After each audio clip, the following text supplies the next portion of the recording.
लाडक्या बहिणींना मे महिन्याचा हप्ता कधी मिळणार?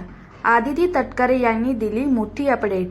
महाराष्ट्रातील लाडकी बहीण योजनेतील मे महिन्याच्या हप्त्याच्या विलंबाबाबत महिला आणि बालविकास मंत्री आदिती तटकरे यांनी स्पष्टीकरण दिले आहे. त्यांनी योजना चालूच राहणार असल्याचे सांगितले आहे आणि लवकरच हप्ता वितरित केला जाईल असे आश्वासन दिले आहे. सरकारी कर्मचाऱ्यांना या योजनेचा लाभ देणे बंद केल्याबद्दलही माहिती देण्यात आली आहे.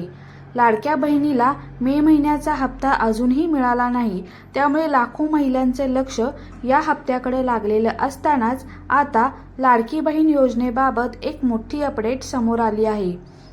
खुद्द महिला आणि बालविकास मंत्री आदिती तटकरे यांनी या योजनेबाबतची मोठी माहिती दिली आहे. लाडक्या बहिणीला कधी हप्ता मिळणार याबाबतचं सूतोवाच आदिती तटकरे यांनी केलं आहे. लवकरच लाडक्या बहिणींना हप्ता मिळणार असल्याचं आदिती तटकरे म्हणाल्या. त्यामुळे या महिलांना मोठा दिलासा मिळाला आहे. महिला आणि बालविकास मंत्री आदिती तटकरे या मीडियाशी संवाद साधत होत्या. यावेळी त्यांनी ही महत्त्वाची माहिती दिली आहे. लाडकी बहीण योजनेबाबत गैरसमज पसरवला जातोय. ही योजना चालू राहणार आहे. 4 महिन्यापूर्वीच्या तपासणीत लक्षात आले होते की सरकारी महिला कर्मचारी या योजनेचा लाभ घेत आहेत. तेव्हापासूनच त्यांना लाभ देणे बंद केले आहे. असं सांगतानाच लाडक्या बहिणींना मे महिन्याचा हप्ता लवकरच दिला जाणार आहे, असं आदिती तटकरे म्हणाल्या. नुकसानीचा आढावा. मान्सूनपूर्व पावसामुळे शेतकऱ्यांच्या नुकसानीच्या पंचनाम्याचा आढावा घेण्यात आल्याचं आदिती तटकरे यांनी सांगितलं. जिल्हाधिकाऱ्यांना ऊसतोड कामगार महिलांच्या आलेल्या रिपोर्टबाबत विचारणा केली आहे. त्याची कारणे शोधायला सांगितली आहेत, अशी माहिती त्यांनी दिली. सूचनांची अंमलबजावणी करू. आज महिला आयोगाच्या कार्यपद्धतीचा आढावा घेणारी बैठक सुरू होत आहे.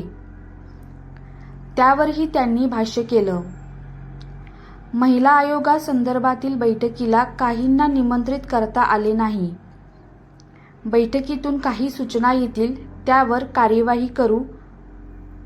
काही बदल करण्याच्या सूचना आल्या तर त्या अंमलात आणू. महायुतीतून कुणी वैयक्तिक टीका केलेली नाही.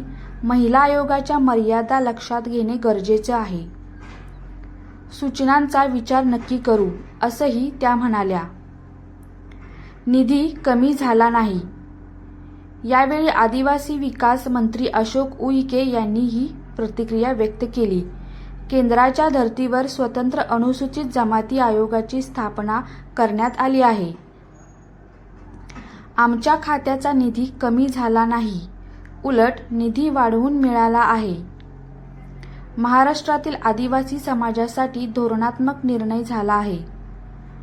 अनुसूचित जमाती आयोगाची स्थापना करण्याचा निर्णय घेतला आहे.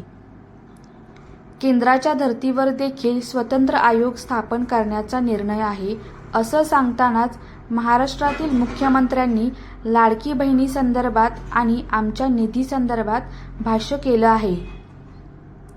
निधी कुठेही कमी झालेला नाही, असं अशोक उईके म्हणाले.